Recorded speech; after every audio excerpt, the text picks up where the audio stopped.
हाँ, हेलो बच्चों, कैसे हैं आप लोग? ठीक है। चलिए देखिए, अगला जो टॉपिक आता है हम लोगों का यहाँ पे क्या लिखा हुआ है यहाँ पे कि effect of oxidation in our daily life, यानी कि क्या इफेक्ट होता है हमारे रोज़मर्रा की ज़िंदगी में ऑक्सीडेशन होने के वजह कर। ऑक्सीडेशन का मतलब क्या होता है कि किसी भी सब्सटेंस में ऑक्सीजन का मिल जाना, है ना, उस फिनोमेनन को क्या बोला करते हैं हम लोग? ऑक्सीडेशन बोलते हैं। यानी तो रिमूवल ऑफ हाइड्रोजन, यानी कि हाइड्रोजन का निकल जाना। कोई एक कंपाउंड है या फिर कोई एक मॉलिक्यूल है आपके पास, है ना, तो उसमें से अगर हाइड्रोजन निकल जाए या फिर उसमें ऑक्सीजन क्या हो जाए, वो ऐड हो जाए, है ना, तो उसको हम क्या बोला करते हैं? ऑक्सीडेशन बोलते हैं। तो अब ऑक्सीडेशन जो होती है हमारे रोज़मर्रा की ज़िंदगी में, है ना, तो उसके क्या क्या इफेक्ट होते हैं उसको हम लोग क्या करेंगे यहाँ पे देखेंगे। सबसे पहला इफेक्ट जो आता है वो आता है आपके यहाँ पे कोरोजन के बारे में। यहाँ पे क्या आता है? यहाँ पे कोरोजन का आता है। अब पहले आप ये समझिए कि सर ये कोरोजन होता क्या चीज़ है ना। तो कोरोजन का मतलब ये नहीं होता है, जब कभी हम लोग क्या करते हैं कि किसी भी मेटल को हम लोग एक्सपोज कर देते हैं। एक्सपोज का मतलब छोड़ देते हैं कहाँ पर? एटमॉस्फेयर के अंदर में, या फिर मॉइस्चर में क्या करते हैं? मॉइस्चर में छोड़ देते हैं उसको। तो उस टाइम में क्या होता है कि उसके ऊपर एक ऑक्साइड का लेयर क्या हो जाती? चढ़ जाती उस मेटल के ऊपर। तो उसी ऑक्साइड के लेयर को ही हम लोग क्या बोला करते हैं? कोरोजन बोला करते हैं, है ना। तो देखो यहाँ पे तो कोरोजन का एक डेफिनेशन बन सकता है यहाँ पे कि when metals exposed in moisture or air, then a layer of oxide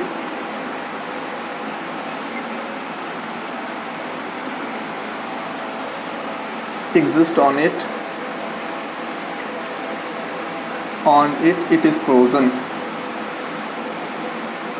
on it का मतलब कि on it exist on it का मतलब यहाँ पे है मेटल। मैं मेटल कहना चाह रहा हूँ यहाँ पे, मेटल्स, है ना, that is known as corrosion, is known as, उसी को क्या बोला करते हैं हम लोग यहाँ पे? कोरोजन बोला करते हैं यहाँ पे। अब सवाल में यहाँ पे ये आता है कि सर ठीक है, हमने ये बात को देखा है, यहाँ पे कुछ एग्जांपल्स भी आप हमें क्या कर दें? बता दें। जैसे कि मान लो कि आप लोहे को क्या करते हो?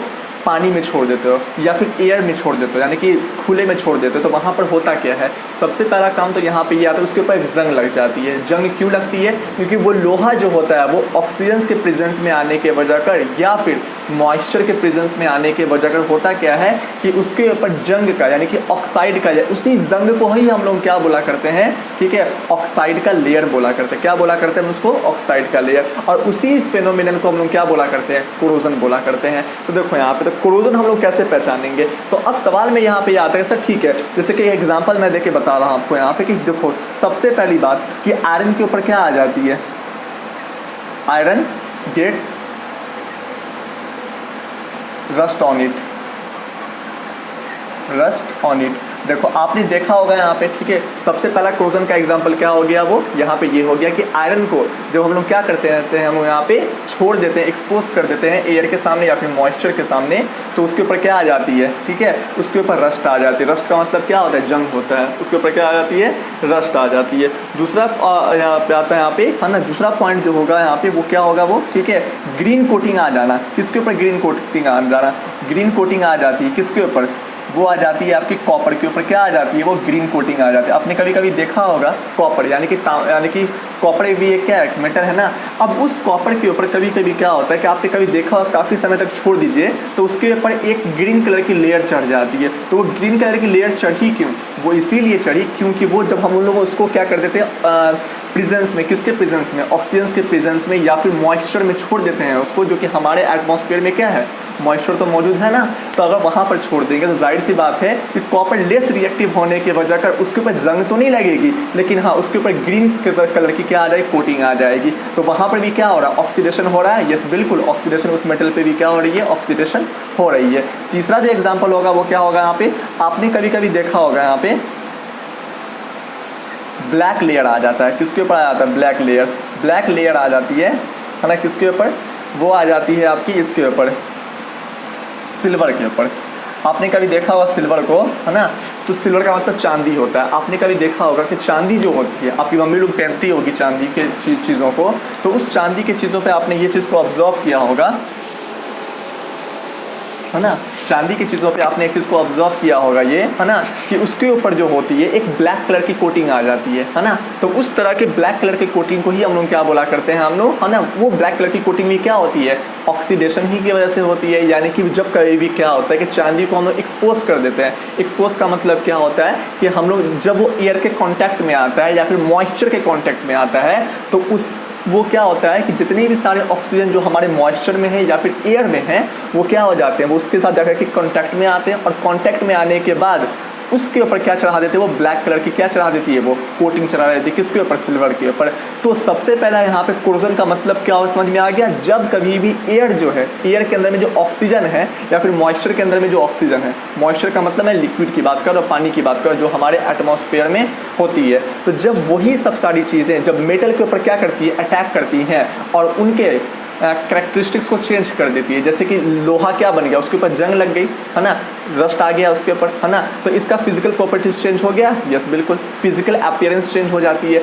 उसके बाद आता है कॉपर के बारे में। कॉपर क्या होती है, उसके ऊपर एक ग्रीन कलर का क्या लेयर आ जाता है, तो वो भी इंडिकेट कर रही है किस चीज़ को, वो भी इंडिकेट कर रही है आपकी कोरोजन को इंडिकेट कर रही है। और कोरोजन का मतलब क्या होता है, effect of oxidation on a metal, यानी कि मेटल के ऊपर जो ऑक्सीडेशन का जो इफेक्ट है उसी को क्या बोलते हैं, कोरोजन बोलते हैं। तो ग्रीन कोटिंग किसके ऊपर आता है, कॉपर के ऊपर आता है, और सिल्वर के ऊपर क्या आता है, एक ब्लैक कलर का लेयर चढ़ जाता है। देखा होगा आपने कि चांदी की चीज़ों का आदमी काफ़ी समय तक क्या करता है, पहनता है, तो पहनने के बाद क्या होता है कि उस चांदी की चीज़ों के ऊपर ब्लैक कलर की कोटिंग चढ़ जाती है और फिर जाके उसको पहले बाद में क्या करवाया जाता है, साफ़ करवाया जाता है। तो वो ब्लैक कलर की कोटिंग क्यों चढ़ती है, तो ब्लैक कलर की कोटिंग इसीलिए चढ़ती है ताकि वो ब्लैक कलर की कोटिंग इसीलिए चढ़ती है क्योंकि वो क्या होता है, वो ऑक्सीजन के सामने क्या होती है, वो एक्सपोज होती है, वो ठीक है, एयर के सामने क्या होती है, एक्सपोज होती है, और मॉइस्चर के सामने क्या होती है, वो एक्सपोज होती है। इसीलिए क्या सिल्वर के ऊपर ब्लैक कलर की कोटिंग आती है। तो ये तीनों जो एग्जाम्पल हैं, ये तीनों एग्जाम्पल किसके हो गए, वो आपके कोरोजन के एग्जाम्पल्स हो गए, ठीक है। तो ये बात आपको समझ में आ रही होगी।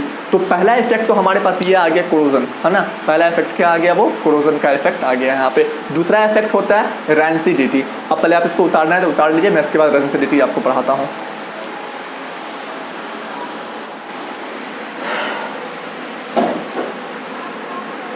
अच्छा, अब सवाल में हमारे पास ये आता है कि सर ठीक है, अब जैसे मान लीजिए कि इन सब के ऊपर क्या आ रहा है, यहाँ पे कोरोजन हो रहा है। कोरोजन का मतलब यानी कि लोहे के ऊपर जंग लग गई, ठीक है, कॉपर के ऊपर क्या आ गया, कॉपर के ऊपर ग्रीन कोटिंग आ गया और सिल्वर के ऊपर क्या आ गया, ब्लैक लेयर आ गया। तो सर हम लोग जो कोरोजन से बचाने के लिए क्या कर सकते हैं, सबसे पहला काम, ठीक है, जो हम लोग कर सकते हैं वो मैं आपको बता दे रहा हूँ यहाँ पे कि सबसे पहला जो काम हम लोग कर सकते हैं वो कर सकते हैं हम लोग पेंटिंग का। क्या कर सकते हैं वो यहाँ पे, पेंटिंग का। क्या करने के लिए, प्रिवेंशन फ्रॉम कोरोजन। मैं एक काम करता हूँ, मैं यहाँ पे लिख देता हूँ यहाँ पे prevention from corrosion, prevention from corrosion.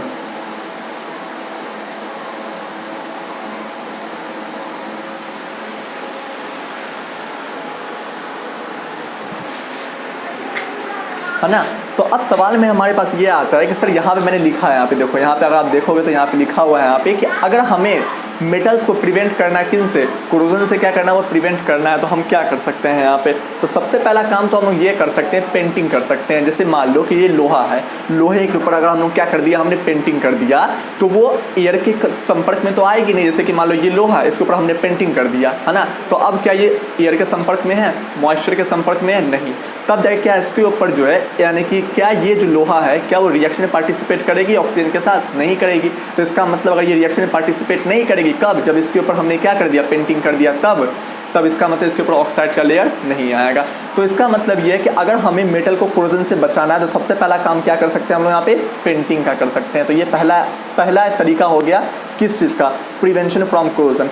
अगर हमें मेटल को क्या करना है, प्रिवेंट करना है, बचाना है किन चीज़ों से, कोरोजन से, तो हम पहला काम क्या कर सकते हैं, पेंटिंग का कर सकते हैं। यानी कि उसके ऊपर हम लोग क्या कर दे, लोहे के ऊपर या फिर कॉपर के ऊपर या फिर जो भी रिएक्टिव मेटल है उसके ऊपर हम लोग क्या कर दे, पेंटिंग करते हैं। तो अगर हम पेंटिंग कर देते हैं तो वो कोरोजन से क्या हो जाएगी, वो बच जाएगी। दूसरा काम जो हम लोग कर सकते हैं वो क्या कर सकते हैं, वो कर सकते हैं हम लोग इलेक्ट्रोप्लेटिंग का।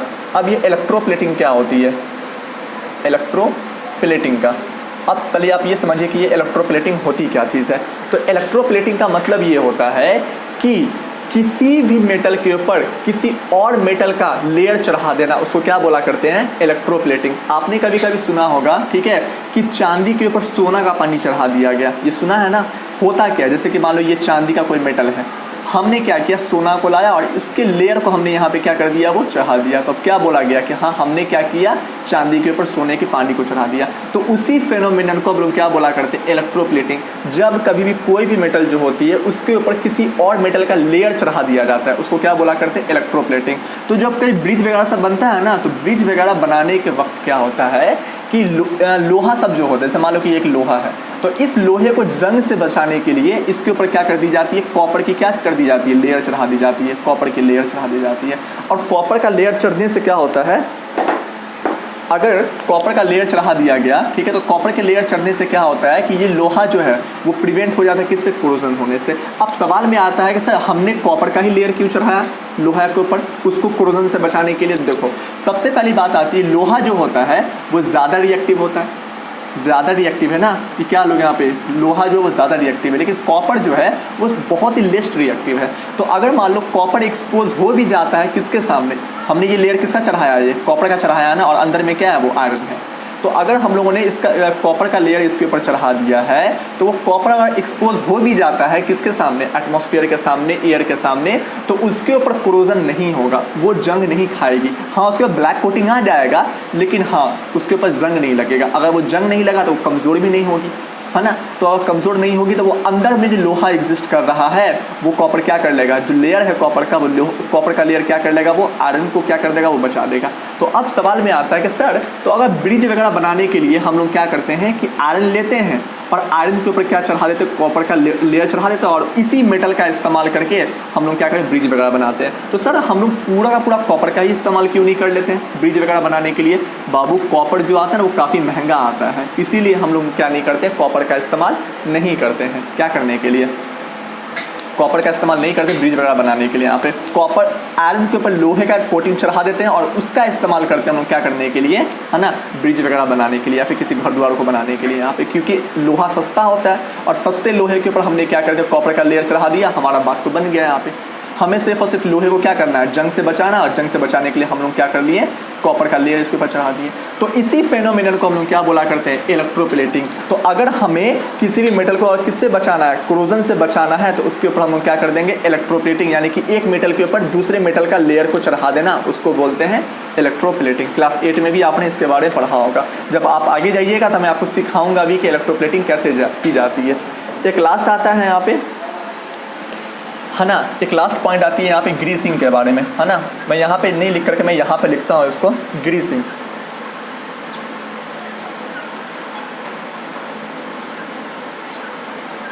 अब ये ग्रीसिंग क्या होता है, ग्रीस जानते हो ना क्या होता है, ग्रीस, ये ग्रीस आप लोग जानते होंगे क्या होता है कि ये ग्रीस जो होती है ना एक तरह की तरल पदार्थ होती है। अब ये होता क्या चीज़ है, तो आपने कभी सुना हो पेट्रोलियम के बारे में, क्लास 8 में पढ़ा होगा पेट्रोलियम के बारे में। तो पेट्रोलियम में से ही क्या निकलता है, वो ग्रीस निकलती है, और उसी ग्रीस को अगर लोग क्या करते हैं, मेटल्स के ऊपर क्या कर देते हैं, लेयर चढ़ा देते हैं, तो वो क्या नहीं होता, एक्सपोज नहीं होता है। जैसे मान लो कि ये कोई मेटल है, इस मेटल के ऊपर हमने कौन सा लिक्विड लगा दिया, ग्रीस लगा दिया, तो ग्रीस इसके ऊपर क्या हो जाती है, चिपक जाती है। आपने पेट्रोलियम के अंदर में पढ़ा होगा, पेट्रोलियम में से क्या निकलता है, डीजल निकलता है, केरोसिन निकलता है, पेट्रोल निकलता है, उसके साथ साथ एक और भी चीज़ निकलती है, ग्रीस। अब उसी ग्रीस को हमने क्या कर दिया, मेटल्स के ऊपर चढ़ा दिया लेयर टाइप में, ठीक है। तो तभी क्या होता है कि ये मेटल क्या नहीं होती है, वो बाहर में एक्सपोज नहीं होती है, और ये ग्रीस ने क्या कर लिया, उस मेटल को क्या कर लिया, बचा लिया। तो 3 तरीके से हम लोग क्या कर सकते हैं, मेटल को कोरोजन से बचा सकते हैं। तो पहला तरीका पेंटिंग कर दो उसके ऊपर, मेटल के ऊपर, तो वो एक्सपोज नहीं होगा, यानी कि वो एटमॉस्फेयर के सामने आएगा नहीं, तो क्योंकि उसके ऊपर लेयर चढ़ी हुई होगी, किसका, वो पेंटिंग का। इसलिए पहला तरीका तो ये हो गया। दूसरा तरीका इलेक्ट्रोप्लेटिंग, समझाया अभी, और तीसरा तरीका होता है ग्रीसिंग। तो इन तीनों तरीके से हम लोग क्या कर सकते हैं, मेटल को जो है कोरोजन से क्या कर सकते हैं, बचा सकते हैं, यानी कि जंग लगने से या फिर उसको ऑक्सीडेशन होने से, है ना। ऑक्सीडेशन का मतलब कि मेटल के ऊपर ऑक्सीडेशन होने से हम लोग क्या कर सकते हैं, बचा सकते हैं। तो ये एक तरीका हो गया कोरोजन से। देखो ऑक्सीडेशन बोलिए या फिर कोरोजन बोलिए, बात बराबर है यहाँ पे, है ना। तो हमने ऑक्सीडेशन ना बोल के हमने क्या किया यहाँ पे, कोरोजन का, किसके ऊपर कोरोजन हो रही है, मेटल के ऊपर, ठीक है।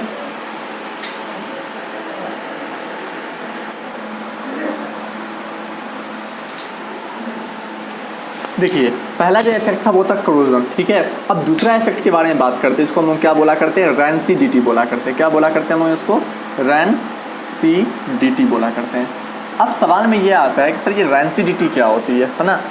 मैं इसको यहाँ पे लिखता हूँ, यहाँ पे द ऑक्सीडेशन ऑफ फैक्ट, मैं बता रहा हूँ रैंसिडिटी के बारे में। पहले हमको मैं समझा देता हूँ रैंसिडिटी होती क्या चीज़ है यहाँ पे। जैसे मान लो किसी भी खाने की चीज़ों को हम लोग क्या कर देते हैं, छोड़ देते हैं। तो जाहिर सी बात है किसी भी खाने की चीज़ों को आप कुछ समय के लिए छोड़ दोगे तो आप ये देखोगे कि वो चीज़ क्या हो जाती है, ख़राब हो जाती है, या फिर उसका टेस्ट क्या हो जाता है, ख़राब हो जाता है, यानी कि स्मेल करना भी स्टार्ट कर देता है वो यहाँ पे।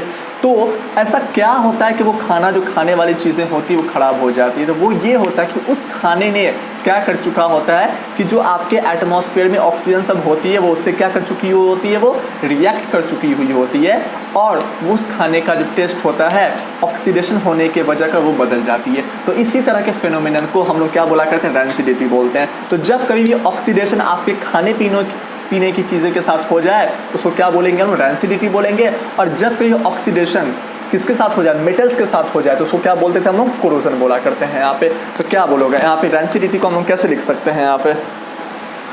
तो चलिए अब देखिए यहाँ पे रैंसिडिटी को हम लोग कैसे लिख सकते हैं यहाँ पे, है ना। तो क्या बोलिएगा यहाँ पे, the oxidation of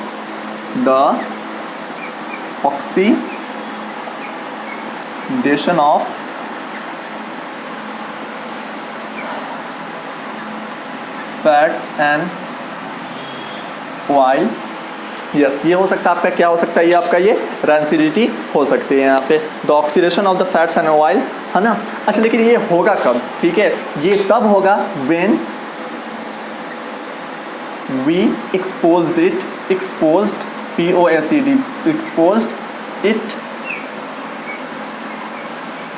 into air.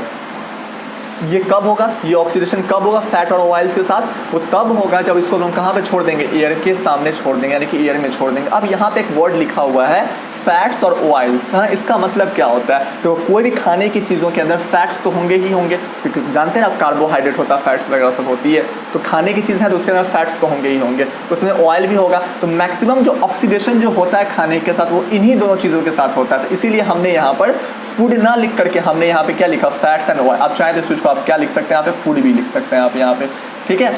तो अब यहाँ पर बात आती है कि जब कभी भी हमारे खाने पीने की चीज़ों के साथ क्या हो जाता है, ऑक्सीडेशन होती है, जब कभी उसको हम कहाँ पे छोड़ देते हैं, एक्सपोज कर, एक्सपोज का मतलब छोड़ देना, कहाँ पर, एयर में छोड़ देते हैं तब, है ना। अब इससे होता क्या है, इससे सबसे पहला इफेक्ट जो होता है रैंसिडिटी होने के बाद कैसे पता चलता है कि सर यस इस खाने में क्या हो चुकी है, रैंसिडिटी हो चुकी है, यानी कि ये खाना क्या हो चुका है, ऑक्सीडाइज्ड हो चुका है, यानी कि ऑक्सीजन से ये रिएक्शन कर चुका है ये काफ़ी ज़्यादा मात्रा में। तो सबसे पहली बात कि खाने का स्मेल जो होगा वो स्मेल क्या हो जाएगी, वो चेंज हो जाए, कब, रैंसिडिटी के बाद, यानी कि रैंसिडिटी होने के दौरान, है ना। दूसरी चीज़ जो आती है वो, पहली चीज़ तो ये आ गई कि खाने का स्मेल चेंज हो जाएगा। दूसरी चीज़ जो होगी इस ऑक्सीडेशन की वजह से, ठीक है, वो क्या होगी, वो ठीक है उस खाने का टेस्ट जो होगा, है ना, वो भी क्या हो जाएगा, चेंज हो जाएगा। स्मेल भी क्या हो जाएगी, वो चेंज हो जाएगी उसकी, है ना, और उसका टेस्ट भी क्या हो जाएगा, वो भी क्या हो जाएगी, वो चेंज हो जाएगी, है ना। जब खाना क्या हो जाता है, रैंसिडाइज्ड हो जाती है तब, है ना। अच्छा अब सवाल में अगला पॉइंट आता है कि मैं बुक में थोड़ा देख ले रहा हूँ यहाँ पे क्या बोला गया है यहाँ पे, यस बिल्कुल, यस। तो इस तरह के फिनोमिनन को हम लोग क्या बोला करते हैं, रैंसिडिटी बोला करते हैं, है ना। किस तरह के फिनोमिनन को, कि जब कभी खाना जो है, ठीक है, फैट्स या फिर ऑयल एक्सपोज कर दिया जाता है, कहाँ पर, एटमॉस्फेयर के अंदर में, जहाँ पे एटमॉस्फेयर में क्या होता है, एयर होती है। तो उस टाइम में क्या होता है, उस खाने का टेस्ट और उस खाने का स्मेल दोनों चेंज हो जाती है। तो उसी तरह के फिनोमिनन को हम लोग क्या बोला करते हैं, रैंसिडिटी बोला करते हैं। पहला पॉइंट क्या था इफेक्ट ऑफ ऑक्सीडेशन का, वो था आपका कोरोजन। अच्छा ये रैंसिडिटी हुआ क्यों, क्योंकि ये खाना जो किसके साथ रिएक्शन कर ली, ऑक्सीजन के साथ। तो यहाँ पर क्या हो रहा होगा, ऑक्सीडेशन तो होगी ना, कोरोजन में भी ऑक्सीडेशन हो रहा था, रैंसिडिटी में भी ऑक्सीडेशन हो रहा है। तो हम क्या पढ़ रहे हैं, हम यही तो पढ़ रहे हैं कि ऑक्सीडेशन का इफेक्ट क्या है हमारी रोज़मर्रा की ज़िंदगी में। तो पहला इफेक्ट तो कोरोजन हो गया, क्योंकि मेटल को छोड़ दोगे ऑक्सीजन के सामने तो उसके ऊपर क्या आ जाएगी, कोटिंग लेयर चढ़ जाएगी। रैंसिडिटी में क्या होता है, खाने को अगर छोड़ दो कहाँ पर, ऑक्सीजन में, तो वहाँ पर क्या आ जाएगा, उसके ऊपर ऑक्साइड का लेयर आ जाए, सॉरी नॉट ऑक्साइड का लेयर, उसको खाना का स्मेल क्या हो जाएगा, चेंज हो जाएगा, और उसका टेस्ट क्या हो जाएगी, वो भी चेंज हो जाएगी, है ना। तो ये बात किसकी होती है,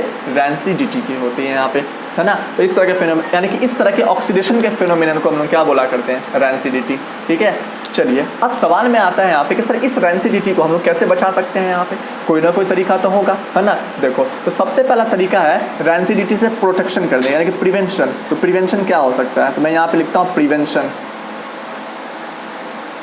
प्रिवेंशन का मतलब कि कैसे हम अपने खाने पीने की चीज़ों को हम लोग कैसे बचा सकते हैं यहाँ पे, ज़्यादा देर तक तो नहीं लेकिन कुछ समय तक कैसे बचा सकते हैं, ठीक है। तो पहला जो तरीका है यहाँ पे, पहला तरीका क्या है यहाँ पे कि अगर हम लोग टेम्परेचर को कम कर दें, है ना, जो जहाँ पे हम लोग खाना रखे हुए हैं उस इलाके के टेम्परेचर को क्या कर दें, हम लोग कम कर दें, तो खाना क्या हो सकती है, वो हमारा खाना टेस्ट उसका ख़राब होने से, यानी कि उसको ख़राब होने से हम लोग क्या कर सकते हैं, वो बचा सकते हैं खाने को। कैसे, देखो सबसे पहली बात आती है कि अगर हम लोग रेफ्रिजरेटर का इस्तेमाल करते हैं, किसका इस्तेमाल करते हैं, रेफ्रिजरेटर का इस्तेमाल करते हैं, तो इसमें होता क्या चीज़ है। सबसे पहले आप ये समझिए कि इसमें होता क्या है, इसका टेम्परेचर क्या होती है, कम होती है।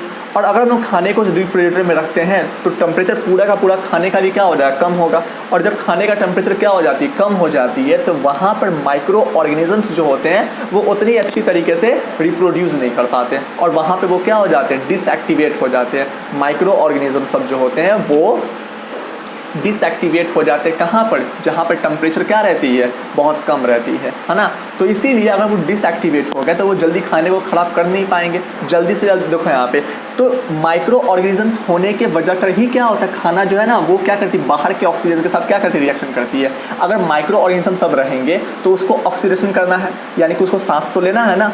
तो अगर वो खाने के अंदर में है तो उस माइक्रो ऑर्गेनिज्म को सांस लेना है, तो अगर वो सांस लेगा तो वो एटमॉस्फेयर के ऑक्सीजन को क्या करेगा, बुलाएगा अंदर में और वो सांस लेता रहेगा। लेकिन जैसे ही ये माइक्रो ऑर्गेनिज्म सब रेफ्रिजरेटर में जाने के बाद वो सब डिसएक्टिवेट हो गए, यानी कि लगभग मर गए, ठीक है, तो क्या वो सांस लेंगे, नहीं लेंगे, थोड़ा बहुत लेंगे लेकिन ज़्यादा नहीं लेंगे। तो अब वो कम से कम सांस लेंगे, तो इसका मतलब कम से कम ऑक्सीजन क्या होगा, खाने में आएगा। और कम से कम ऑक्सीजन अगर खाने में आया तो कम से कम ऑक्सीडेशन होगा किसके साथ, खाने के साथ। और उस वजह से हम क्या कर पाएंगे कि कम से कम ऑक्सीडेशन हुआ खाने के साथ, तो हम लोग ज़्यादा से ज़्यादा समय तक को खाने को क्या कर पाएंगे, वो बचा पाएंगे, रैंसिडिटी से बचा पाएंगे। तो इसीलिए पहला जो एग्जांपल हो गया आपका रेफ्रिजरेटर, है ना। By the help of refrigerator we can be easily conserve our food from the rancidity. पहला एग्जांपल तो ये हो गया। दूसरा तरीका ये हो गया आपका कि जो भी खाना आपके पास रहता है, ठीक है, रात में उसको क्या कर दिया जाए, बॉयल कर दिया जाए, या फिर खाने को उबाल दिया जाए, या फिर खाने को गर्म कर दिया जाए, ठीक है। कैसे, देखो अब सवाल में ये आता है कि मैंने कहा था कि सर टेम्परेचर कम रहेगा तो माइक्रो ऑर्गेनिज्म नहीं ज़्यादा बढ़ेंगे, लेकिन अगर टेम्परेचर बहुत ज़्यादा भी हो गया ना तो भी माइक्रो ऑर्गेनिज्म सब क्या हो जाते हैं, मर जाते हैं। तो अगर मान लो कि जैसे दूध होता है, अगर रात में दूध को क्या नहीं किया तुमने, उसको उबाला नहीं, बॉयल नहीं किया, तो दिन के टाइम में क्या हो जाएगी, वो ख़राब हो जाएगी। तो अभी क्या होगा कि अब सही बात है यहाँ पे कि अगर हम लोग दूध को उबालेंगे तो ज़्यादा टेम्परेचर होने के वजह कर भी माइक्रो ऑर्गेनिज्म सब जो होगा, जो दूध के अंदर में होंगे, वो सब क्या हो जाएंगे, वो मर जाएंगे। अगर वो मर गए तो फिर से क्या नहीं होगा, ऑक्सीडेशन तो जल्दी होगा नहीं, है ना। और ऑक्सीडेशन जल्दी नहीं हुआ, क्यों ऑक्सीडेशन नहीं होगा, क्योंकि माइक्रो ऑर्गेनिज्म अब है ही नहीं है उसके अंदर में। अगर माइक्रो ऑर्गेनिज्म सब है ही नहीं है तो ऑक्सीडेशन होगा कैसे, है ना। इसलिए दूध आपका सुबह तक क्या हो जाती है, वो बच जाती है ना, और वो ख़राब नहीं होती है। तो दूसरा तरीका तो हमारा ये हो गया। तीसरा तरीका जो हो जाएगा वो होगा हमारा नाइट्रोजन, ठीक है। अब ये नाइट्रोजन क्या होता है सर, मैं बताता हूँ इसके बारे में। नाइट्रोजन को हम लोग क्या बोला करते हैं, एंटीऑक्सीडेंट भी बोलते हैं, हम लोग एंटीऑक्सीडेंट बोलते हैं। अब इसका मतलब क्या होता है, जैसे कि आपने कभी कभी देखा होगा चिप्स के पैकेट में, है ना, या फिर जो जैसे बिस्किट वगैरह होता है या फिर चिप्स वगैरह होता है, उसके पैकेट में आपने देखा होगा कि एक गैस भरी पड़ी हुई होती है, और जैसे उसको फाड़ते हैं तो वहाँ से गैस निकलती है। तो वो गैस कौन सी होती है, वो नाइट्रोजन गैस होती है। अब वो नाइट्रोजन गैस करती क्या है सर, है ना। तो नाइट्रोजन गैस का जो काम जो होता है ना, वो ये काम होता है कि अंदर में जितने भी सारे चिप्स वगैरह हैं या फिर कुछ भी हैं उसको प्रोटेक्ट करना। किससे प्रोटेक्ट करना, ऑक्सीजन से प्रोटेक्ट करना। देखो सबसे पहली बात आता है यहाँ पे कि अगर उसके अंदर में नाइट्रोजन गैस भरे हुए रहेंगे तो बाहर में जो ऑक्सीजन गैस है वो अंदर आ नहीं पाएगा। अगर वो अंदर आ नहीं पाया, ठीक है, तो अंदर में जो चिप्स वगैरह सब है वो क्या नहीं कर पाएगी, ऑक्सीडेशन नहीं कर पाएगी, यानी कि वो ऑक्सीजन के साथ मिल नहीं पाएगी। और ऑक्सीजन के साथ मिल नहीं पाई तो वो आपका जो चिप्स वगैरह वो सब खराब नहीं होगा। तो अब सवाल में ये आता है कि सर फिर तो अब सवाल में ये आता है कि सर तो नाइट्रोजन को है, तो नाइट्रोजन के हेल्प से क्या है कि नाइट्रोजन गैस के हेल्प से क्या ऑक्सीडेशन नहीं हो सकता है, सॉरी रैंसिडिटी नहीं आ सकती है, नहीं आ सकती है। क्यों नहीं आ पाएगी, क्योंकि जो भी माइक्रो ऑर्गेनिज्म सब जो होते हैं वो जो रिस्पिरेशन करने के लिए नाइट्रोजन गैस को नहीं लेते हैं, वो ऑक्सीजन गैस को लेते हैं ना। इसीलिए जो भी नाइट्रोजन गैस उस पॉलीथीन में यानी कि उस पैकेट में भरी पड़ी हुई रहेगी वो एज यूजुअल रहेगी। उस पॉलीथीन के अंदर में जो चिप्स के अंदर माइक्रो ऑर्गेनिज्म सब होंगे भी वो इस नाइट्रोजन गैस का इस्तेमाल नहीं करेंगे रिस्पिरेशन करने के लिए, है ना। यानी कि रिस्पिरेशन का मतलब क्या होता है, कार्बोहाइड्रेट को तोड़ने के लिए, है ना। तो वो सिर्फ और सिर्फ ऑक्सीजन का ही इस्तेमाल करते हैं रिस्पिरेशन करने के लिए यहाँ पे। तो वो उसका नाइट्रोजन को इस्तेमाल हुआ नहीं, इसका नाइट्रोजन जो होगा वो चिप्स में क्या नहीं होगा, इन्वॉल्व होगा नहीं, है ना। तो अगर नाइट्रोजन चिप्स में अगर इन्वॉल्व हुआ नहीं तो वहाँ पर क्या होगा, रैंसिडिटी होगी नहीं, क्योंकि रैंसिडिटी होने के लिए ऑक्सीडेशन की ज़रूरत होती है, यानी कि माइक्रो ऑर्गेनिजम्स को रिस्पिरेशन करने के लिए ऑक्सीजन चाहिए होता है ना। और जब कभी ऑक्सीजन रहेगा ही नहीं चिप्स के अंदर में तो ऑक्सीडेशन होगी कहाँ से, ऑक्सीडेशन नहीं हो पाएगी। तो इसीलिए हम लोग क्या करते हैं, चिप्स वगैरह सबको हम लोग क्या करते हैं उसके अंदर में नाइट्रोजन गैस भर देते हैं ताकि वो ऑक्सीजन को दूर रखे। और ऑक्सीजन को अगर वो दूर रखती है तो इसका मतलब ये क्या कहलाएगी, एंटीऑक्सीडेंट कहलाएगी। एंटी लगा दीजिएगा यहाँ पे, ठीक है, एंटीऑक्सीडेंट कहलाएगी ये, है ना। तो ये सारे पॉइंट हो गए किसके, आपके वो रैंसिडिटी के। वैसे भी अब यहाँ पे ख़त्म करते हैं इसको यहाँ पे, ठीक है।